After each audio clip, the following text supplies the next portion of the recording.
Bismillahirrahmanirrahim. Assalamualaikum warahmatullahi wabarakatuh. Waalaikumsalam warahmatullahi wabarakatuh. Alhamdulillah rabbil alamin. Wassalatu wassalamu ala Rasulillah sayyidina Muhammad ibni Abdullah. Rekan-rekan mahasiswa sekalian yang saya hormati. Sebentar ya.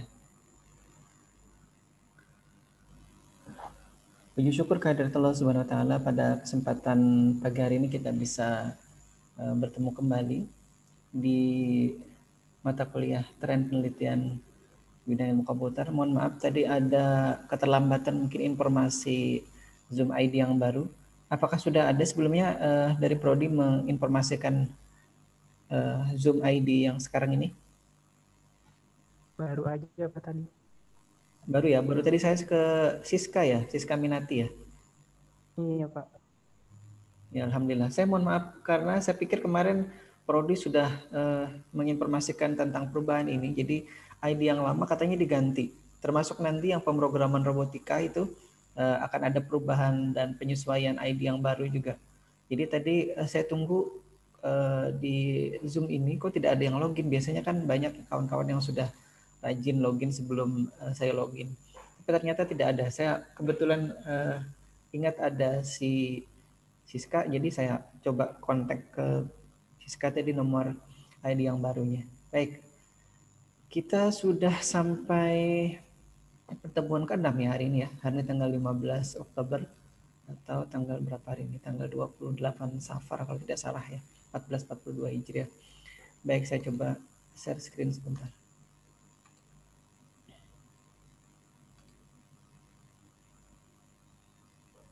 Oke. Sudah terlihat? Sudah, Pak. Oh, sudah baik.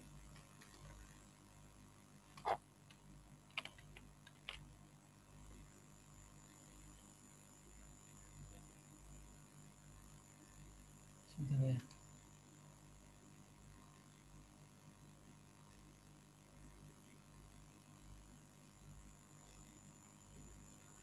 Baik, kita sudah sampai pada sub bidang yang ke-6 ya. Coba sambil kita lihat dulu apa yang sudah kita bahas di 5 pertemuan sebelumnya. Ini pertemuan yang ke-6. Kita lihat dulu apa yang sudah dibahas sebenarnya. Nah, di pertemuan-pertemuan yang lalu kita kan sudah di awal itu robotika ya, untuk sub bidang dari bidang ilmu komputer yang kita bahas secara luas. Kemudian kita juga sudah membahas tentang data atau text mining, ada kaitannya dengan komputasi, kemudian kecerdasan buatan, kemudian terakhir itu jaringan komputer atau jejaring komputer. Hari ini kita akan masuk ke sub bidang yang baru ya, itu adalah elektronika dan instrumentasi.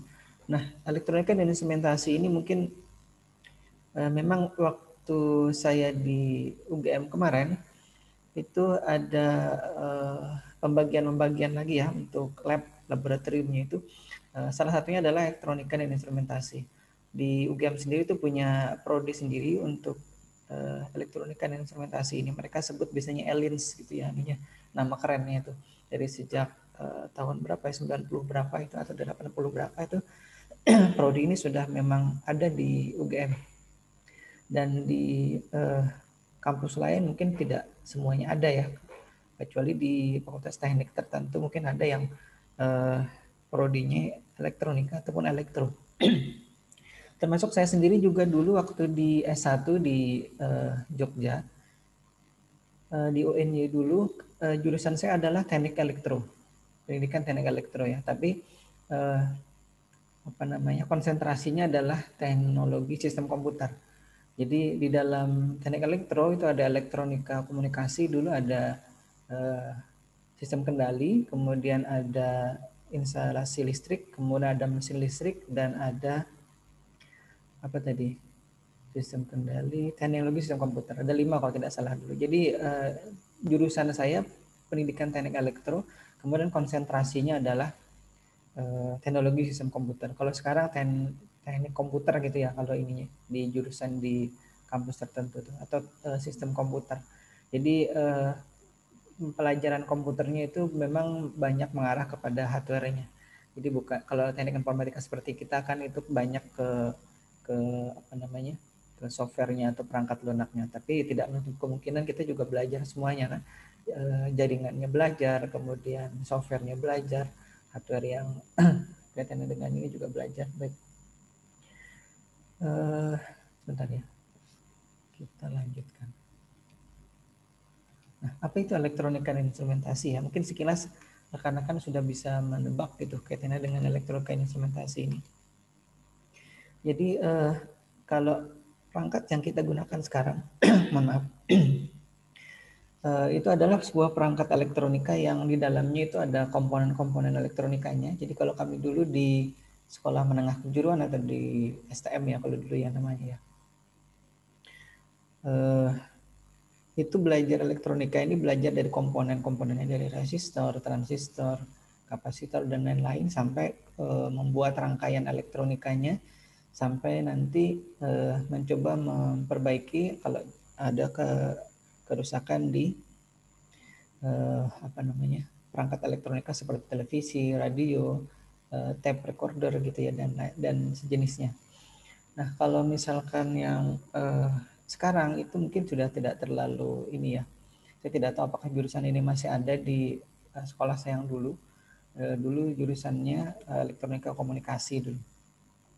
Jadi yang dipelajari itu kaitannya dengan perangkat elektronika yang ada hubungan dengan komunikasi seperti tadi radio, TV gitu ya, dan perangkat lain yang berhubungan. Nah, itu juga yang dipelajari di elektronika dan instrumentasi, dan di situ ada instrumentasi artinya adalah alat ukur gitu ya, alat atau alat ukur, dan nanti penelitian-penelitian yang berkaitan dengan ELINS ini adalah berkaitan yang banyak berhubungan dengan peralatan yang dirancang bangun untuk baik itu skalanya kecil ataupun skalanya besar gitu ya. Kemudian nanti untuk misalkan pemantauan apa gitu. Nah, nanti kita lihat ya. Jadi ada rekan-rekan mahasiswa yang sudah mengumpulkan tugasnya. Nanti kita coba bahas judulnya, kemudian nanti kira-kira apa yang akan mereka bahas, apa yang kira-kira mungkin bisa diangkat atau diperbaiki dari apa yang sudah mereka usulkan. Baik, saya teruskan dulu ya. Saya sambil melihat handphone saya karena saya harusnya mengikuti acara di LL Dikti. Jadi tadi saya coba connect dengan handphone untuk acaranya, nanti setelah acara ini selesai saya baru dengarkan lagi acaranya. Baik, nah ini kalau yang bahasa Inggrisnya nih, mudah-mudahan tidak membingungkan. Saya kira banyak dari rekan-rekan yang bahasa Inggrisnya bagus ya. Saya mungkin termasuk yang bahasa Inggrisnya jelek, jadi kalau mengartikan seperti ini kadang-kadang bermasalah juga. Jadi dia adalah sebuah cabang dari teknik ya, yang berhubungan dengan aplikasi seperti elektronika, instrumentasi, pengukuran, sistem kontrol, atau yang kaitannya dengan kalibrasi instrumen atau alat-alat ukur gitu dan lain-lain ya. Jadi ini yang kalau di luar sana itu yang dimaksud dengan Electronic Instrumentation Engineering atau teknik ELINS gitu ya, teknik informatika dan instrumentasi. Nah, yang kaitannya dengan industrial instrumentation measurement ini tadi sudah disebutkan ya, kaitannya dengan instrumen dan elektronika. Dia juga berhubungan dengan perangkat instrumen alat ukur yang ada di perusahaannya atau industri. Jadi kalau misalkan di industri itu ada alat ukur suhu, misalkan atau ada alat ukur kelembapan, atau ada alat ukur yang lain ya, yang kaitannya dengan perangkat atau mesin-mesin industri. Kemudian itu juga Electronic Instrumentation Engineering ini berkaitan dengan pengukuran dari measurements. Kemudian sensor dan transducer. Nah ini kalau yang mengambil mata kuliah ini dan juga mengambil mata kuliah pemrograman robotika kan kita sudah bahas sensor dan transducernya. Kemudian sistem kontrolnya juga di sini atau proses kontrolnya. Nah ada lagi di sini biomedical instrumentation atau alat ukur yang kaitannya dengan medis ya. Jadi di medis itu kan ada alat ukurnya, alat ukur tekanan darah, ada alat ukur detak jantung, misalnya ada alat ukur apa namanya aliran darah, misalkan ada alat ukur gelombang dari otak dan lain-lain ya. Banyak di peralatan medis itu yang banyak digunakan sekarang ini ya, dan sudah canggih-canggih. Sekarang kadang-kadang kalau pas ke rumah sakit ngeliat ini alat apa ya, saya lihat ini di rumah sakit ini sudah banyak sekali peralatan-peralatan yang peralatan elektronik ya yang digunakan, dan terutama kalau misalkan yang apa namanya berkaitan dengan kalau mau operasi segala macam ya, karena saya pernah juga berada di ruang operasi. Kemudian berkaitan dengan robotics. Nah, jadi sekali lagi karena saya dulu adalah penelitiannya di bidang robotika, maka saya dikelompokkan ke dalam laboratorium elektronika dan instrumentasi kalau di UGM kemarin ya. Jadi lab-labnya kalau di UGM itu ya untuk yang S3 itu ada ELINS, elektronika dan instrumentasi, kemudian ada komputasi kalau tidak salah, kemudian rekayasa perangkat lunak, sistem cerdas, apalagi ya, jaringan komputer. Nah itu dia. Jadi ada beberapa lab yang dibuat atau dibentuk untuk mengelompokkan mahasiswa-mahasiswa. Jadi kalau misalkan nanti mahasiswanya itu tema penelitiannya adalah apa, dia akan masuk ke dalam lab yang ditentukan gitu ya. Jadi tidak lari ke sana kemari, tidak bingung, saya masuknya di mana ya. Nanti di situ kan ketemu rekan-rekan atau kawan-kawan yang sama bidangnya, jadi tidak terlalu melebar ke mana-mana gitu jadinya. Termasuk dosennya juga di situ yang mendampingi ada khusus yang kaitan dengan bidang itu atau yang expert di bidang itu. Di kita memang belum 100% terjalankan itu sebenarnya. Rencana untuk membentuk bidang-bidang minat ya istilahnya kalau di penelitian kita itu di Pabahar itu ada bidang minatnya. Jadi tapi memang belum secara praktis dilaksanakan di kita. Baik, kita lihat ya contoh penelitiannya. Nah, saya coba ambilkan dari EIU International Journal of Electronics and Communication. Di sini ada beberapa contoh penelitian yang sekarang ya, ini saya tidak mengambil yang lama ya, karena ini seri Oktober 2020 ini. Jadi betul-betul yang sekarang lagi tren istilahnya ya di luar sana apa yang mereka bahas.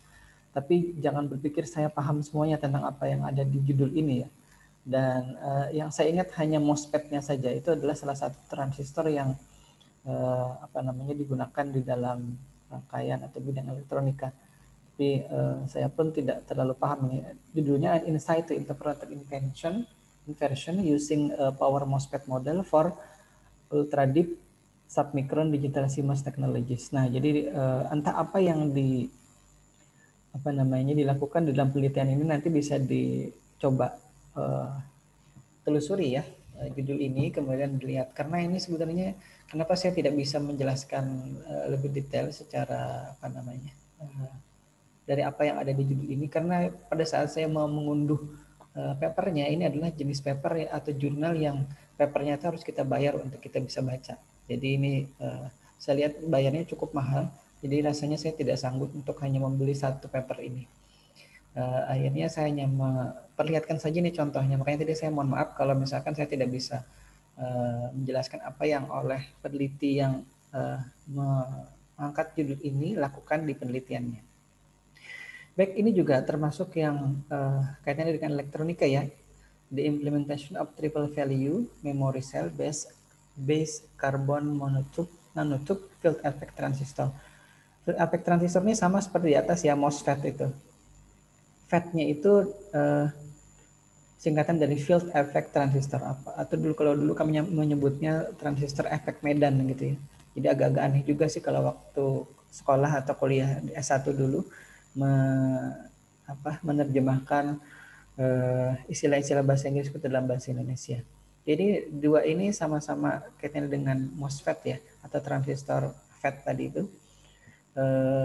Ini ada implementasi memori sel yang berbasis karbon nanotube ya. Jadi ini elektronika sekali nih di sini nih. Tapi memang saya tidak terlalu paham atau karena konsentrasinya bukan di bidang itu. Ya di bidang ini kayak ada ilmu bahannya di situ ya. Ini elektronika banget istilahnya. Kemudian ada lagi yang ketiga, ini wide axial ratio bandwidth cross default di RFID antenna. Nah, saya sebenarnya ingin membahas RFID-nya. Tapi nanti saja ya, kita akan nanti lanjutkan materi ini dengan membahas judul-judul dari kawan-kawan mahasiswa yang sudah mengumpulkan tugasnya via email. Dan yang saya lihat itu baru beberapa ya, mungkin belum. Kalau misalkan kemarin itu ada satu kelompok tiga orang atau 4 orang, maka harusnya ada paling tidak 10 atau 11 kelompok. Tapi baru 4 atau 5 yang mengumpulkan, berarti suara lagi yang kurang ya. Padahal kemarin kan sudah dibatasi kalau tidak salah di pertemuan ke-6 itu sudah harus dikumpulkan. Nah, mudah-mudahan nanti setelah ini nanti sudah dibentuk masing-masing kelompoknya, kemudian judulnya ada dan dikumpulkan ke saya untuk nanti saya coba lihat, dan kalau memang ada yang perlu diubah atau disarankan dari judul yang sudah diajukan itu kita nanti ubah gitu ya, atau sesuaikan.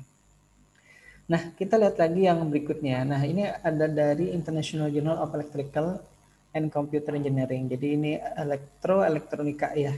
Ada teknik komputernya juga di sini. Kebetulan ada beberapa jurnal atau paper saya juga yang terbit di sini. Jadi ini jurnalnya termasuk jurnal yang cukup bagus ya, dalam artian proses review dan lain-lain. Dan yang pasti kalau saya sih intinya bayarnya tidak terlalu masih bisa di cover dari dana-dana penelitian yang pernah saya terima itu. Karena kalau misalkan harus bayar sampai puluhan juta itu, aduh saya tidak sanggup rasanya, karena memang kampus sendiri itu belum bisa memberikan insentif yang sebesar itu. Dan kampus belum pernah memberikan insentif ini ya ke kawan-kawan yang mau mempublikasikan hasil penelitiannya di jurnal internasional. Hanya orang-orang tertentu saja. Tapi kalau seingat saya belum pernah dapat. Baik, kita lihat ini ada di volume 11 nomor 1 dan ini lebih baru lagi ya, karena ini baru nanti akan terbit tahun 2021 yang akan datang bulan Februari. Jadi masih cukup lama ya, beberapa bulan lagi. Kalau sekarang bulan Oktober berarti November, Desember, Januari, 4 bulan lagi. Nah, jadi saya kira ini bolehlah kita sebut sebagai tren penelitian yang bisa kita contoh gitu ya. Ada contohnya input switch closed loop single phase step control rectifier with improved performance. Nah, jadi saya juga tidak terlalu persis tahu apa yang dibahas di sini, tapi ini ada dia sebut Cevic control rectifier with improved performance.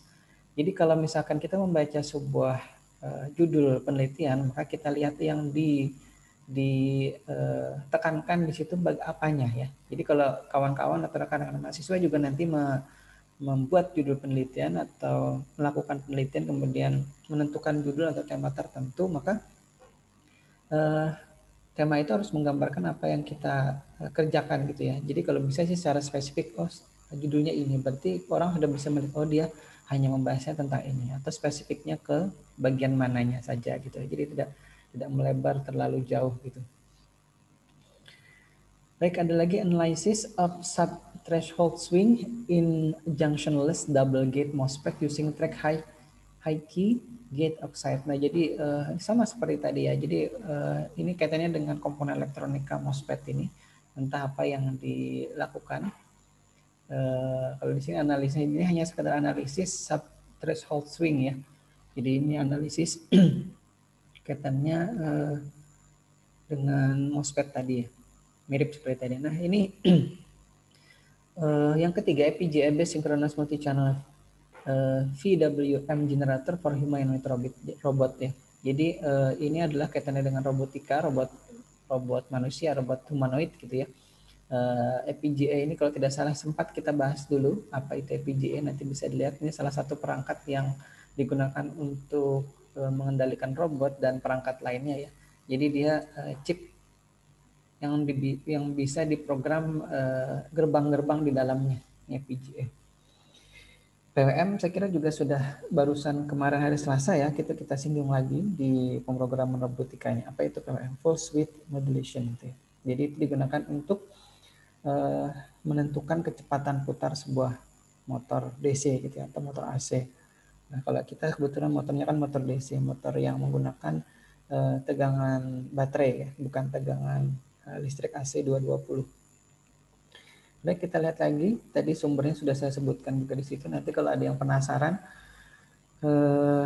itu dapatnya dari mana sudah saya sebutkan. Nah, mungkin ada yang bertanya, ini si Bapak ini pernah tidak sih punya publikasi juga yang kaitan dengan ini? Ya, kita coba lihat saja ya. Ada beberapa yang sudah saya pernah publikasikan, tapi memang sudah agak lama ya. Misalkan ini kaitannya dengan tadi robotika ya. Jadi kalau dulu robot itu sudah saya sebutkan juga masuk di dalam bidang ELINS ini juga. Karena di UGM sendiri itu belum punya laboratorium robotika sendiri ya, yang khusus gitu, khususnya robotika saja. Karena apa? Karena yang melakukan penelitian di S3 itu yang kaitannya dengan robotika itu masih jarang. Jadi saya termasuk yang kemarin bisa jadi dikatakan baru atau pertama gitu ya, penelitian bidang robotika di S3-nya UGM. Jadi saya dimasukkan ke dalam laboratorium ELINS itu. Jadi tidak ada memang secara khusus laboratorium robotik atau robotika di UGM, di S3 terutama. Tapi kalau yang di S1-nya mereka punya lab robotik sendiri. Jadi kalau di S3 kebetulan belum ada. Ini tahun 2016 ya, jadi penelitiannya tahun 2016. Di tahun 2017 yang ini, karena dengan robot juga, kemudian yang terbaru yang tahun 2020 ini bulan Juli kemarin barusan terbit. Yang berikutnya belum ada. Ya, jadi yang 2021 saya belum buat papernya. Nah, sekarang bagaimana dengan penelitian mahasiswa ya? Jadi sekali lagi, karena ini adalah tren penelitian yang diberikan materinya untuk rekan-rekan mahasiswa sekalian, jadi saya contohnya juga contoh dari mahasiswa. Tapi sebelum itu saya ingin komentar dulu dari kawan-kawannya. Jadi jangan saya berbicara sendiri saja. Siska Minati, mungkin mau ada yang disampaikan?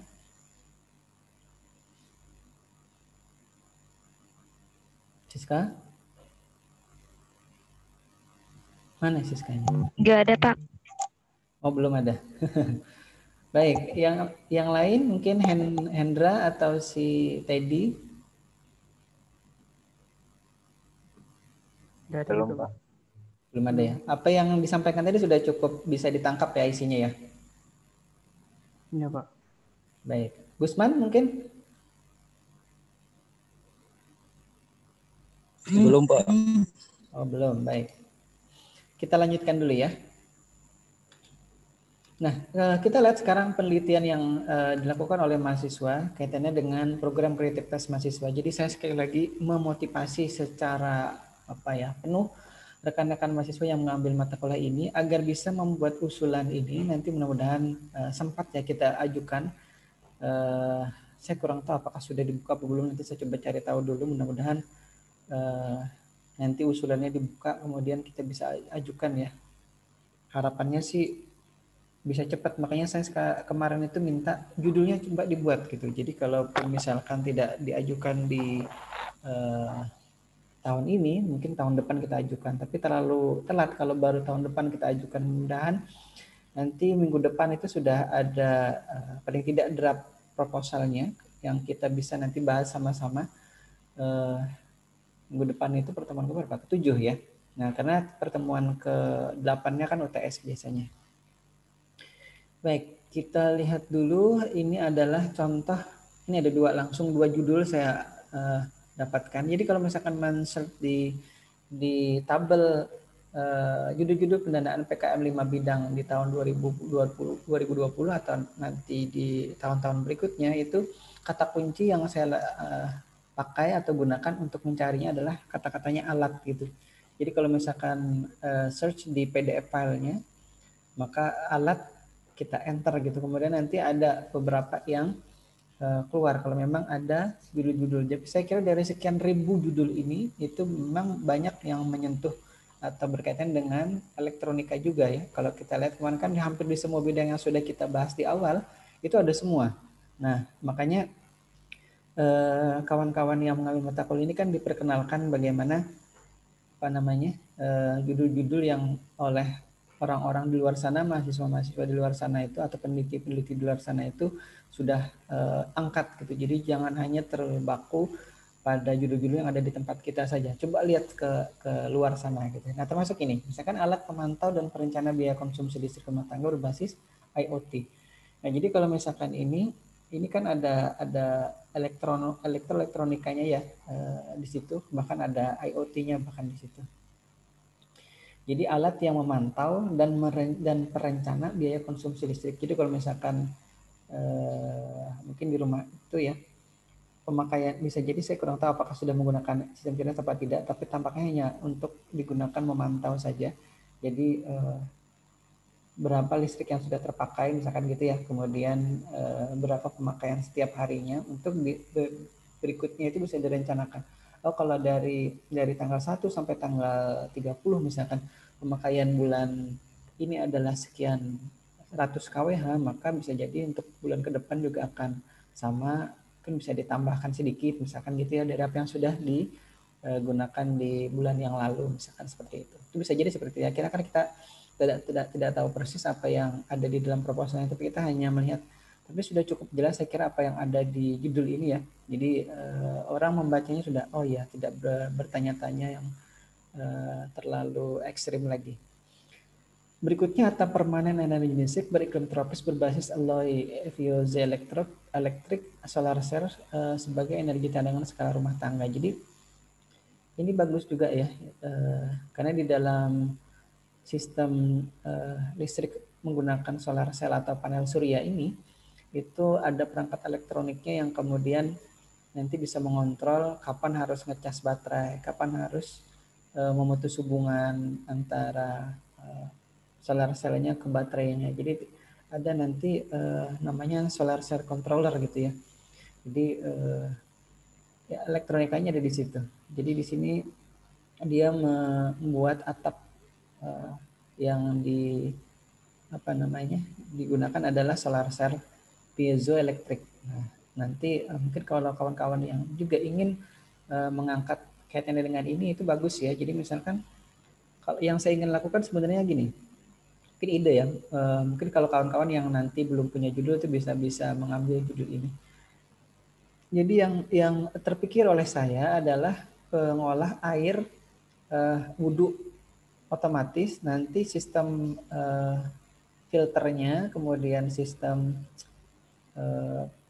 penyedot airnya itu dilakukan secara otonom atau otomatis, dan sumber energinya adalah dari sel surya itu. Nah itu mungkin kalau ada yang mau bahas atau angkat itu silahkan gitu ya, baik untuk judul nanti yang diajukan di PKM ini atau nanti untuk skripsi atau tugas akhirnya silahkan.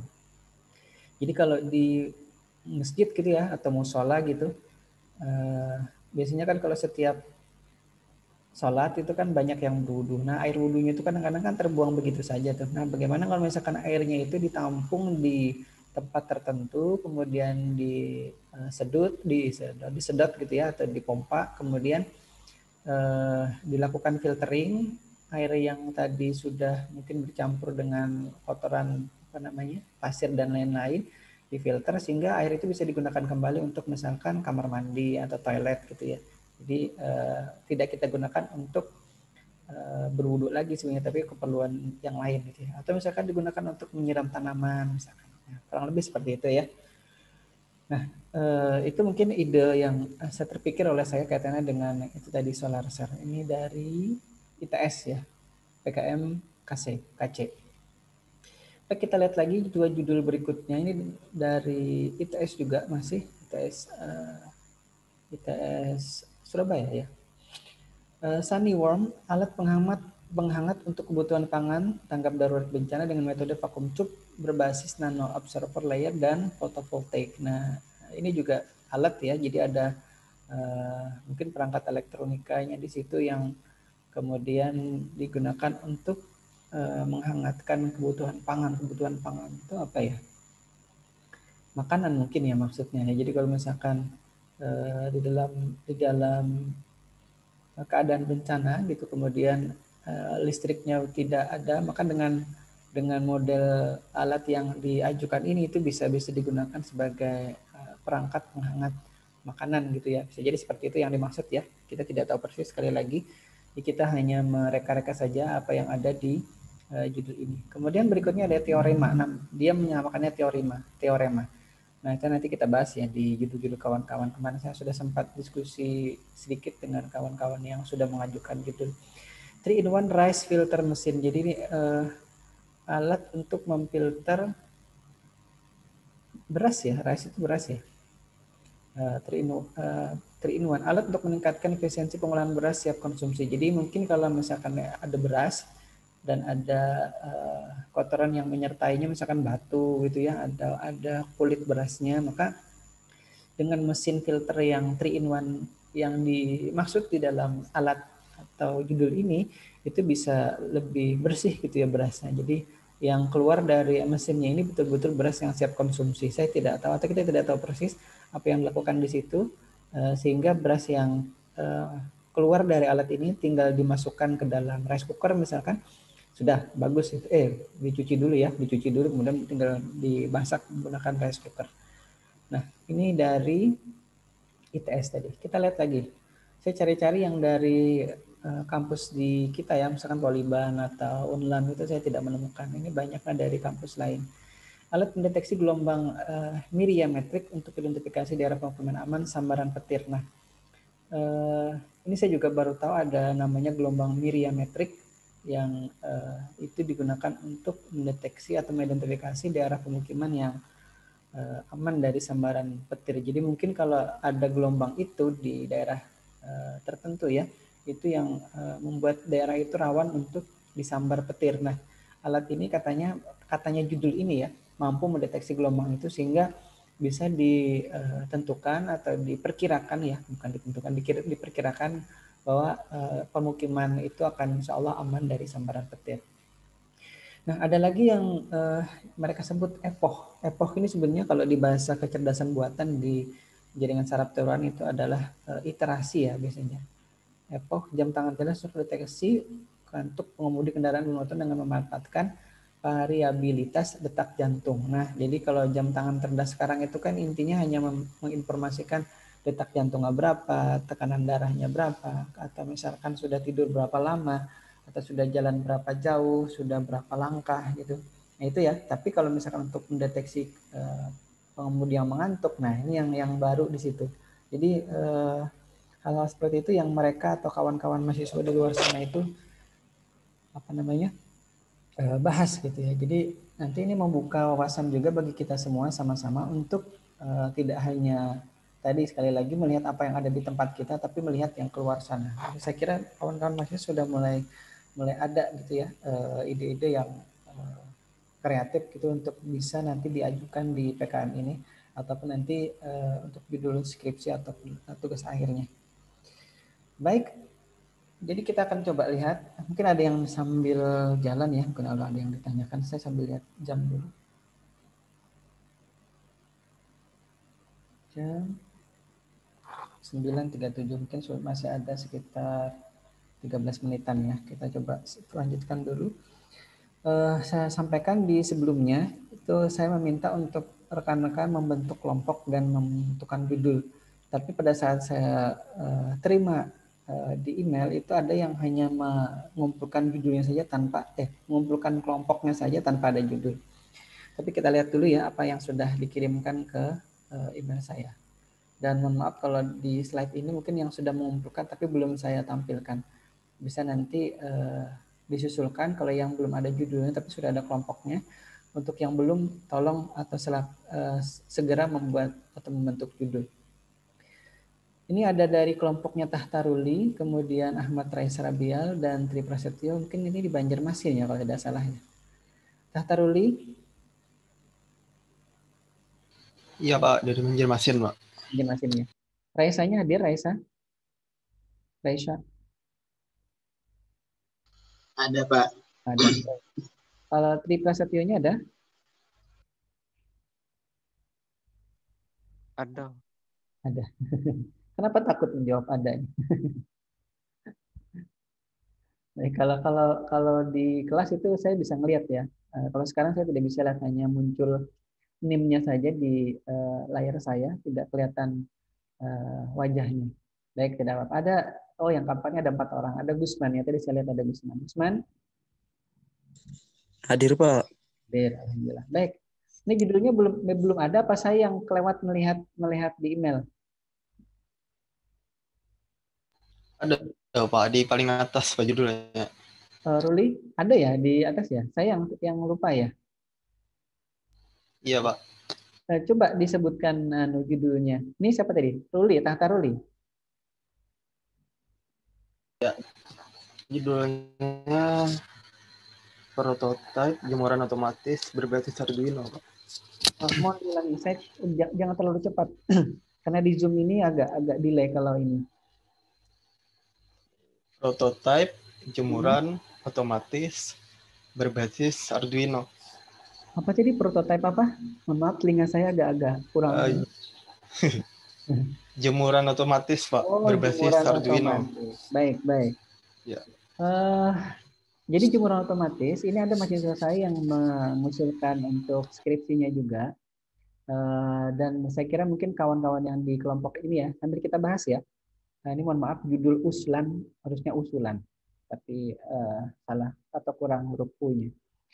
Nah, jadi sekali lagi saya mungkin menebak juga bahwa rekan-rekan yang di kelompok ini mencari atau search di Google ya, dan ketemu judul itu.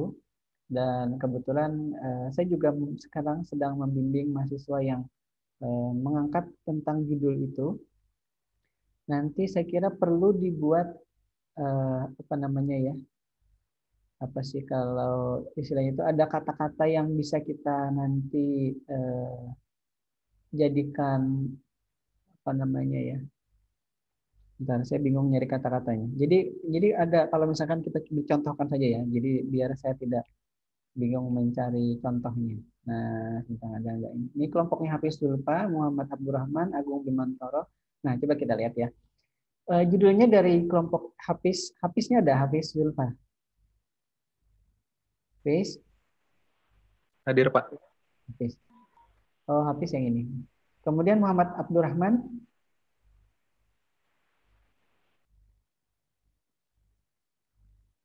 atau Agung Bimantoro.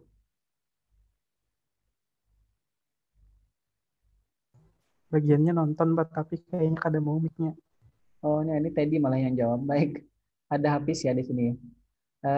Judulnya pemetaan penyedia layanan WiFi gratis di Kota Banjarbaru berbasis web. Nih, jadi setelah saya baca, memang kita perlu membuat judul yang unik ya, gitu ya. Jadi ada seperti tadi kan ada misalkan dia sebut apa ya di judul kawan-kawan ada epoch misalkan atau ada apa. Nah, saya juga mencoba menelusuri apa yang jadi saya tidak mengubah judul bukan judul tema aslinya, tapi hanya menyarankan kira-kira kalau misalkan dibuat judul ini itu bisa jadi akan lebih menarik gitu ya. Tadi saya mencari istilahnya apa ya. Jadi ada kata-kata yang orang itu kalau membaca, oh ini apa sih, penasaran, kepo lah istilah sekarang ya. Nah, istilahnya itu kepo. Misalkan informasi Gibas P. Apa itu Gibas P? Nah, orang akan bertanya kan. Ini saya ingin tadi hubungkan misalkan informasi gibah di Kota Banjarbaru gitu ya. Tapi hanya itu apa, saya bingung. Nah, akhirnya ini saja. Sebenarnya kalau misalkan informasi gibah di Banjarbaru, nah itu kan akan lebih menarik lagi tuh. Nanti reviewer atau juri yang menilainya juga akan apa sih, dari judulnya sudah menarik gitu kan. Walaupun isinya mungkin bisa jadi hanya biasa-biasa saja. Tapi pada saat kita lihat kepanjangannya, ini adalah GIS Base Free Internet Access Point Kota Banjarbaru. Itu singkatan dari GIBAS P-nya ya. Kalau misalkan bisa dicarikan nanti gibah, informasi gibah Kota Banjarbaru, wah ini orang akan bingung ini tentang gosip kah atau tentang apakah gitu ya, akan kepo orang melihat atau membaca judulnya. Hafiz, kira-kira dengan judul ini apa kira-kira yang bisa ditanggapi?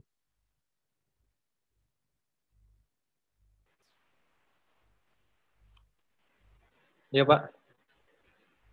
Jadi saya menyarankan judul ini untuk nanti kawan-kawan yang ada di kelompoknya Hafiz.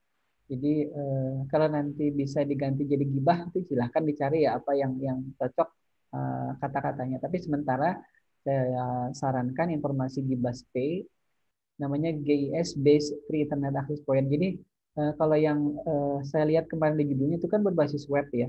Jadi web itu kan ada nanti kalau nanti dicari ya GS itu Geographic Information System kalau tidak salah ya. Jadi itu adalah mirip seperti kalau misalkan kita menggunakan aplikasi Gojek itu ya, kalau kita boleh sebut ininya Grab atau Maxim atau InDriver sekarang itu kan mereka berbasis di sini. Jadi mereka punya peta, kemudian mereka menandai di peta itu kira-kira posisinya ada di mana. Jadi kalau misalkan kita di-share log oleh rekan kita gitu ya, maka share log-nya itu datanya kita bisa klik atau di handphone ya. Kemudian nanti masuk ke aplikasi yang tadi itu bisa Grab, bisa Gojek, bisa Maxim atau bisa yang apa secara otomatis. Nah, ini juga kurang lebih seperti itu. Kalau misalkan kita klik di dalam peta itu ya titik tertentu yang tadi diinformasikan ini, maka dengan GIS tadi itu lokasi-lokasi itu kita bisa langsung masuk ke dalam petanya. Atau kalau misalkan lebih bagus lagi nih ya, kalau misalkan memungkinkan dan pemrogramannya bisa canggih, nanti dari lokasi itu kita bisa langsung, misalkan saya ada di kampus Banjarmasin gitu ya, di Sultan Adam. Kemudian saya klik dari informasi yang dari aplikasi yang dibuat oleh Hafiz dan kawan-kawan ini, maka saya bisa langsung memanggil Gojek misalkan untuk menuju ke titik itu.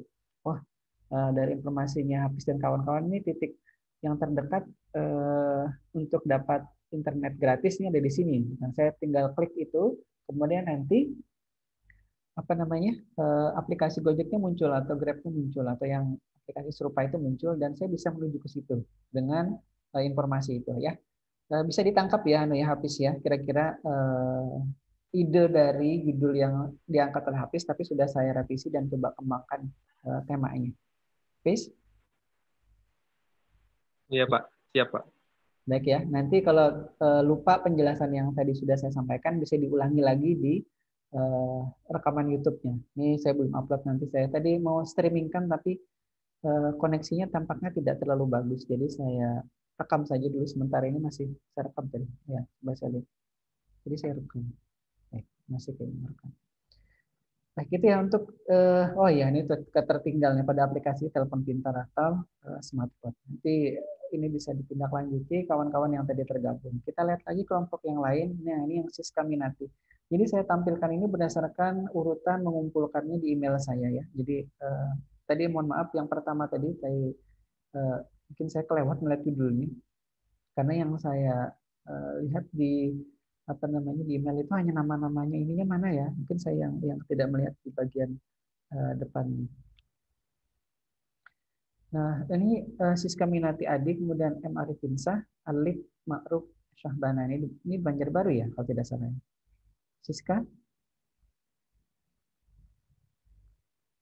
Halo, Siska? Iya, Pak. Ya. Ini di Banjarbaru ya? Iya. Baik, Siska dan kawan-kawan ini mengusulkan judul Sistem pH air untuk mengawasi kesehatan air kolam budidaya ikan. Bentar, saya pindahkan dulu nih. Saya kontrol dulu. Nah, berbasis mikrokontroler. Jadi apa namanya usulannya bagus, tapi sekarang kita lihat ya, kita akan cari kata-kata yang bikin orang kepo ya. Nah, jadi saya sudah ketemu kata kuncinya.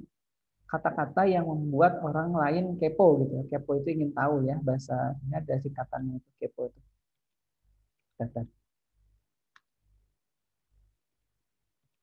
Nah, ini.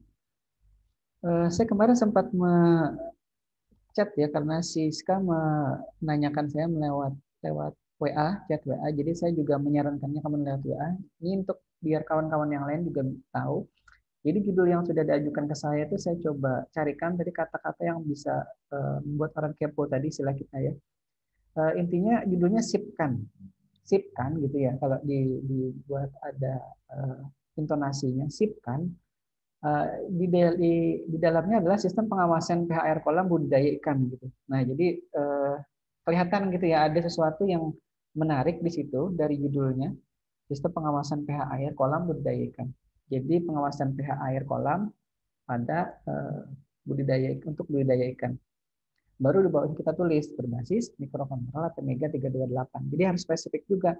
Mikrokontrolnya yang mana? Mikrokontroler yang seri apa? Seri 328, 168, atau seri 32, atau seri yang lain gitu ya. Jadi tidak nanti orang bertanya-tanya lagi. Jadi cukup kata yang membuat orang keponya satu saja, gitu. Kemudian yang lainnya kita buat lebih jelas gitu.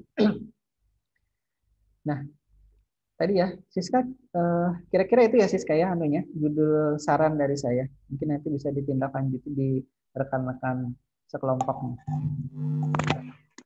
Ya, Pak. Baik, kemudian ada Rosi Panani, Teddy Perdana Hidayat. Jadi Teddy-nya ada kalau tidak salah, Tanuwijaya. Tapi Teddy, apa juga saya yang tidak melihat judul yang dikumpulkan, ini usulan harusnya ya. Teddy? Memang belum Pak, nunggu cari yang paling the best. Oh, jangan cari yang paling mudah. Cari yang kira-kira bisa dikerjakan. Kadang-kadang kalau dianggap mudah itu bisa jadi malah tidak bisa dikerjakan. Cari yang kira-kira bisa dikerjakan nanti. Belum jadi Yang belum. the best gitu cari. Baik, jadi masih saya tunggu untuk rekan-rekan yang belum mengumpulkan nama-nama kelompok dan juga judulnya. Nanti biar kita bisa ngebut setelah UTS gitu ya, sudah kita nanti mudah-mudahan minggu depan nanti sudah lengkap semuanya. Jadi sambil konsultasi di email atau WA ya, judul-judul tadi yang sudah kawan-kawan usulkan, itu nanti mungkin sambil jalan saya juga bisa menyarankan atau mencarikan kata-kata kepo dalam tanda kutip tadi ya, ada kata yang orang jadi kepo akhirnya. Baik, kita lihat ini sudah jam berapa. Nanti saya akan ya, sudah lewat tadi. Kita lihat satu lagi. Maulana Syarif Hidayah, Rina Selvia, Yuniar Anatia. Judul usulannya usaha budidaya jamur tiram berbasis organik dengan berbagai produk olahannya dalam meningkatkan perekonomian masyarakat. Jadi ini memang mungkin yang bersangkutan atau anggota kelompok ini sudah membaca judulnya, tapi coba lihat ada yang sedikit apa ya? Saya tidak katakan salah, tapi agak-agak membingungkan gitu. Tapi saya coba sudah berikan di sini saran revisi judulnya. Usaha hasil olahan. Nah, kata kunci depannya, kata-kata judul awalnya usaha hasil olahan. Jadi jelas ya, yang diusahakan itu adalah hasil olahannya. Nah, kata keponya jarak ibarat. Tadi saya mau ngasih judulnya jaring gitu, tapi bingung apa ya yang di singkat jaring. Tapi ya ini sudah lumayan. Jarak ibarat. Apa yang maksud jarak ibarat itu kan orang jadi kepo kan membaca itu. Nah, baru kita beri informasi jamur tiram organik untuk ibu rumah tangga, disingkat jarak ibarat. Entah masuk apa tidak, saya tidak tahu. Nanti dilihat saja ya, sambil saya sudah beri huruf-huruf besar di judul jarak ibaratnya itu untuk menunjukkan kenapa kita beri singkat atau buat singkatan itu ya. Nah, ini beberapa judulnya, kelompok yang lain nanti saya tunggu judul dan juga nama-nama kelompoknya. Ini saya lewati saja karena waktunya sudah habis. Nanti bisa dibaca lagi ya di slide-nya, nanti sambil dipantau di LMS-nya. Mudah-mudahan hari ini sudah bisa langsung saya unggah filenya, baik file rekamannya dan juga file materinya ya. Jadi minggu depan sudah saya terima semuanya ya, semuanya sudah punya kelompok. Jadi jangan sampai nanti ada yang tidak punya kelompok. Karena saya lihat itu ada yang sudah dua kelompok yang 4 orang. Baik, sampai ketemu lagi di pertemuan berikutnya. Nanti materinya silakan diunduh di LMS dan juga di Google Drive yang sudah saya berikan ini linknya. Jadi di situ ada materi untuk mata kuliah ini, aturan penelitian bidang ilmu komputer ini, dan juga materi yang pemrograman robotika ini. Diskusi bisa lewat email atau bisa lewat WA, tapi saya lupa menyantumkan nomor WA-nya di sini. Nanti tanya ke Siska untuk nomor WA-nya. Dan kalau berkenan silakan di subscribe channel yang saya itu ya. Silakan nanti dilihat karena rekaman-rekamannya ada di situ semua. Baik yang pemrograman robotika ataupun yang mata kuliah ini. Baik, saya kira itu dulu. Saya tutup dulu.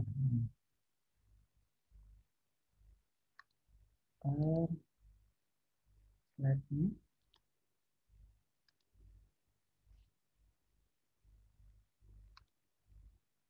Baik.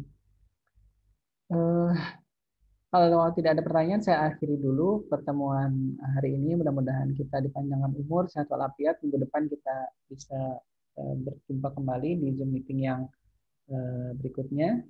Saya akhiri dengan wabillahi taufiq wal hidayah. Assalamualaikum warahmatullahi wabarakatuh. Waalaikumsalam warahmatullahi wabarakatuh. Terima kasih Pak. Oke, sama-sama.